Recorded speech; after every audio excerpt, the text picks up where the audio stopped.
IT job కోసం చూస్తున్నారా? ఐటీలో కెరియర్ బిల్డ్ చూసుకోవాలనుకుంటున్నారా? అయితే సమాధానం కోడింగ్ ట్యూటర్.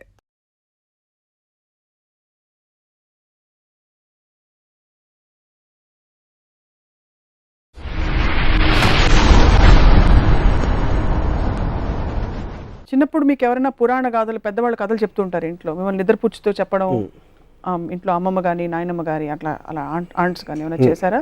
లేక మీరు మై గ్రాండ్ మదర్ ఇందాక చెప్పాను కదా, ఏదో ఎపిసోడ్లో రామాయణం గురించి keep on telling me. Ramayanam గురించి చెప్పేవారు, రామకోట రాసేవారని చెప్పారు. ఆవిడ చెప్పేవారు రామాయణం గురించి. రామాయణం కథ ఆవిడ దగ్గర విన్నారు. విని ఎందుకు నేర్చుకోకూడదో తెలుసుకున్నాను. దశావతారాలు 10 ఉన్నాయి, 11వది ఉంటే ఎవరు అవుతారు? 11దా? సపోజ్ దశావతారాల తర్వాత ఇంకొక అవతారం ఉంటే ఎలా ఉంటుంది అనుకుంటున్నారు? Maybe NTR the human being. NT రామావతారం అవుతుందా? నాకు అందరి దేవుళ్ళు కానీ ఎక్కువ ఎన్టీఆర్ కనెక్ట్ అయ్యాను. ఆయన చేసిన మూలానో వాట్ ఎవర్ మూల, even as a political person, as a politician, as a human being. As a human being, I felt that he has far more better qualities than Rama and Krishna, original Rama and Krishna. Like for example? Everything. Like the way he speaks or the way he comes across, whatever it is. పురాణాలు కేవలం ఇది role models అంత hype లేకపోతే, కేవలం కథల్ని వాస్తవాలుగా చూడగలిగితే వాటికి తావు ఉందని మీరు అనుకుంటున్నారు? అలాంటి స్టోరీస్ పురాణాలకి దేవుడు కనెక్షను, లేకపోతే ఏముంటుందని ఒక లార్జర్ దెన్ లైఫ్ ఆస్పెక్ట్, దైవత్వం లేని ఆస్పెక్ట్లో కేవలం కథలుగా వస్తే నాకు తెలిసి బి గ్రేడ్ సినిమా ప్రొడ్యూసర్ కూడా దాన్ని యాక్సెప్ట్ చేయడు.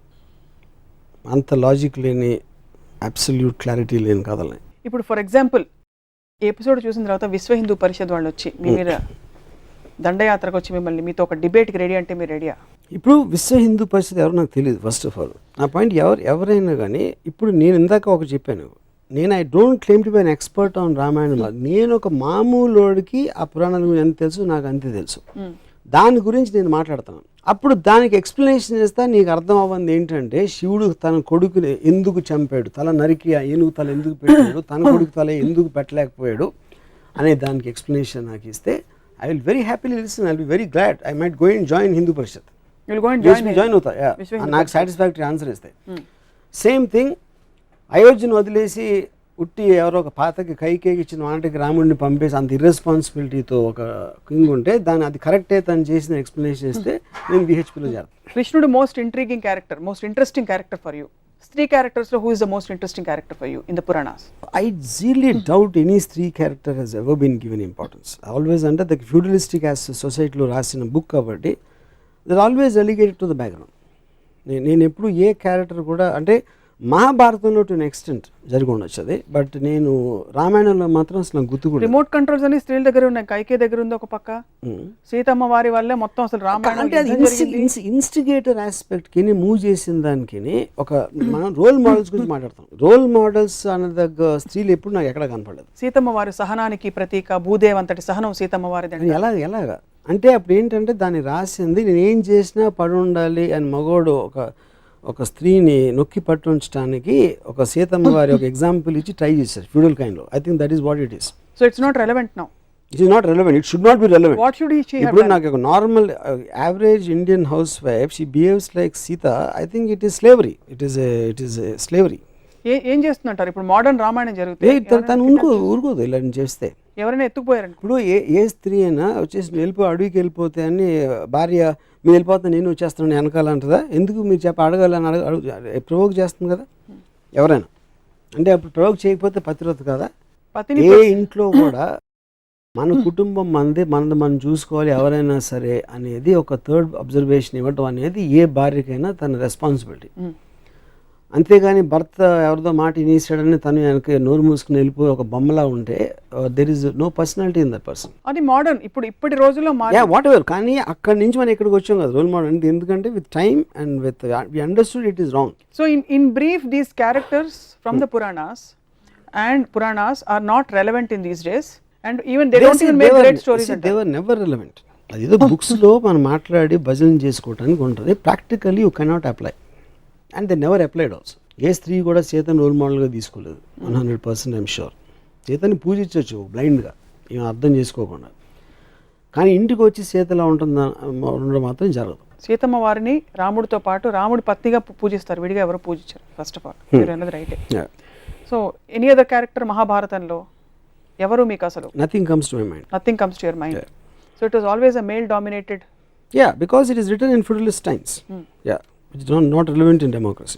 నిజంగానే అవతార పురుషులు అంటారు, అవతార స్త్రీలని ఎందుకు అనరు? అది point. So what would you like to tell our viewers Varma గారు అబౌట్ ఇప్పుడు ఇంత డిస్కషన్? అంటే ఇది directly connected to life. This is all related again to God or anything super aspect. So I don't think the answer will be very different. నా point ఏంటంటే, మీకు చదివారు, మీకు ఆనందం వస్తుంది, మంచి మ్యూజిక్ పీస్ అన్నారు, దాంట్లో ఏమైనా అర్థం చేసుకోవాల్సిన అవసరం లేదు. ఆ తర్వాత రాములు వారు ఇలా వెళ్ళారు, రాములు వారు భద్రాచలం వెళ్ళారు అని వినటానికి మీకు బాగుంటే దట్ ఈస్ యువర్ కాల్. మీ ఎలాంటి మ్యూజిక్ ఇష్టం, ఎలాంటి కథ ఇష్టం అనేది మీ సెన్సిబిలిటీ, మీ ఎక్స్పోజర్, మీ ఐక్యూ లెవెల్ అలాంటి రకరకాల ఆటల మీద ఆధారపడి ఉంటుంది. కానీ పాయింట్ ఏంటంటే, మీరు పూజించే ఒక గ్రంథం, మీరు పూజించే పురాణ పురుషులు అసలు నిజంగా ఆ పూజలకి అర్హుల అనేది క్వశ్చన్ చేసుకుంటాం అనేది ప్రోగ్రెషన్కి సింబల్. అది ఒకటి నేను చెప్పేది. ప్రోగ్రెషన్ అన్నారు కాబట్టి ఈ క్వశ్చన్ అడుగుతున్నాను. అప్పట్లోనే పురాణాల్లో progressive thoughts, for example homosexuality లాంటి కొన్ని బలమైన, ఇప్పుడు ఇంకా వివాదాస్పదం అవుతున్న కొన్ని అంశాలు అప్పుడే ప్రస్తావించారు. అప్పుడు ప్రోగ్రెసివ్ టైమ్స్ కాదంటారు. అయితే ఇప్పుడు అది ప్రస్తావించి అది వెనక్కి ఎందుకు వచ్చామన్న, పుష్పక విమానం కట్టేసి ఇండియాకి వచ్చి అప్పుడు అది చెప్పి ఇప్పుడు కూడా సెక్షువల్ రిప్రెషన్ పెట్టి అప్పుడు అక్కడ ఏదో మనం టెలిస్కోప్ దిక్సూచి ఉంది అని చెప్పి ఇటలీ అమెరికా కనిపెట్టిన 40 సంవత్సరాలకి మన దేశానికి వచ్చి అక్కడ కనిపెట్టి అక్కడ ఎందుకు ఆపేసి, ఎందుకంటే మనం కనిపెట్టలే. ఇది అదేమీ లేదు, అది ఎవరో రాసుకున్నారు. ఆ పర్టికులర్ రాసిన అతను తనకి గే ఫీలింగ్స్ ఉంటే తను రాసేసి ఉంటాడు. But that doesn't mean it is representative of the society. Latest tweet ఏంటి latest tweet on Ramayanam or Mahabharatam concept లో? వినాయక చవితి వచ్చినప్పుడు నేను ఒక సిరీస్ ఆఫ్ ట్వీట్స్ చేశాను. ఏమన్నాను, ఐసిస్, అల్ ఖైదా లాంటి ఒక విపరీత టెర్రరిస్ట్ ఆర్గనైజేషన్లు చేసే గౌరవాల తర్వాత అంతకు మించిన గౌరవం నేను విన్నది, ఒక తండ్రి తన ఇంట్లోకి రానియట్లేదని ఒక కొడుకు తల నరికేశాడు అని నేను పెట్టిన ట్వీట్. ఒకవేళ తన కొడుకు తల నరికి తర్వాత ఏంటి విషయం తెలిసి తన కొడుకే అని తనకి తెలిసి దారేపోయి ఏనుగు తల నరికేసి ఏనుగు తల పెట్టేశాడు. ఏనుగు తల పెట్టి మనిషి మీద పెట్టే శక్తి ఉన్నప్పుడు తన కొడుకు తలే పెట్టచ్చు కదా, మళ్ళీ ఏనుగు తల ఎందుకు అనేది ఒక ట్వీట్ పెట్టాను. నాకు గణపతి కథ అలా చెప్పారు. ఫస్ట్ శివుడు అనే దేవుడికి తన కొడుకు తనే తెలియదా ఒకటి, అది పక్కన పెడదాం. ఒక చిన్న పిల్లడు లోపలికి రావద్దు అన్నాడు, కానీ అటాక్ కూడా చేయలేదు. నన్ను రావద్దు అంటావురా అని తల నరికేస్తే నాకు తెలిసి తాలిబాన్ కూడా చేయలేదు, కానీ మన దేవుడు చేశారు. దాని తర్వాత ఏనుగుని చంపితే ఇప్పుడు WWF అంత గోల్ చేస్తారు, మేము సినిమాలో కుక్కను పెడితే సెన్సార్ వాళ్ళు కుక్కర్ని ఏమైనా చేశారా అని అడుగుతారు. ఏమి అన్నం పోయిన తెలియ ఏనుగుని చంపేసి దాని తలను పెట్టారు. ఆ తల ఎందుకు పెట్టాలి, అదో క్వశ్చన్. దాని మీద బాంబేలో ఒక శివసేన ఇలాంటి ఎంఎస్ గ్రూప్ వాళ్ళు ఇలాంటి ట్వీట్లు పెడతాంటే గణపతి అంటే చాలా పెద్ద ఈవెంట్ బాంబేలో. అంటే దాంట్లో ఒక లీడరు ఇప్పుడు మనం గొడవ చేస్తే దీని గురించి దాంట్లో లాజిక్ అంతా బయటికి అవుతారో తనకే పబ్లిసిటీ వస్తుంది, వదిలేయండి అని చెప్పాడు. సో నా పాయింట్ ఏంటంటే, అది ఇప్పుడు మనం బ్లైండ్గా ఫాలో అవ్వటానికి ఒక దేవుడికి ఉన్న క్వాలిటీస్, ఆ దేవుడికి ఉన్న ఆ పర్టిక్యులర్ పురాణ పురుషుడికి ఉన్న క్వాలిటీస్ అనేది మనకు చాలా ఇంపార్టెంట్ స్టడీ చేయడం. నేను బ్లాటెంట్గా ఇలాంటి ఆస్పెక్ట్స్ ఉన్నప్పుడు దాన్ని క్వశ్చన్ చేయకుండా కేవలం దేవుడు చేశాడు కాబట్టి వదిలేసాం, తాలిబాన్ చేస్తే అల్ ఖైదా చేస్తే వాళ్ళని రాక్షసులు అంటాం. ఇది ఒక ఎగ్జాంపుల్. రెండో ఎగ్జాంపుల్, రాముడు వనవాసానికి వెళ్ళిపోయాడు, సీతమ్మ లక్ష్మణుడు ముగ్గురు వెళ్ళిపోయారు. 14 సంవత్సరాలకి సరిపడా వాళ్ళకి బట్టలు ఆభరణాలు ఇచ్చారు. అవి ఎవరు మోసారని ఒక ట్వీట్ పెట్టారు. రాముడు మోసాడు, సీత మోయదు అంటే లక్ష్మణుడు మోసాడా? ఒకవేళ ఇవ్వకపోతే అవే బట్టలతో 14 సంవత్సరాలు ఉన్నారా? లేకపోతే అడవిలో వేరే బట్టలు ఎక్కడ కొనుక్కున్నారు? లేకపోతే ఆకులను కట్టుకున్నారు? ఇలాంటివి ట్వీట్ చేశారు. అదేంటి, నాకు కించపరచడం కాదు, దాని గురించి జోక్ చేయడం కాదు. ఇలాంటి ఫండమెంటల్ ఎలిమెంట్స్ గురించి నేను సినిమా తీస్తే 1,00,000 రకాల రివ్యూలు రాస్తారు. రామాయణ మహాభారతంలో నేను తీసే అతి చెత్త సినిమాలు కానీ ఎక్కువ లొసుకులు ఉన్నాయని నా ఫీలింగ్. వాటికి ఎవరు ఇంత పూజిస్తారు కానీ రివ్యూస్ రాయరు. నా సినిమాలు ఏమో చూడరు, ఫ్లాప్ చేయిస్తారు. ఆ జలసీ తోటి నా మనసులోంచి వచ్చిన ఒక ఆక్రోషంలోంచి ఆ ట్వీట్స్ వచ్చాయి.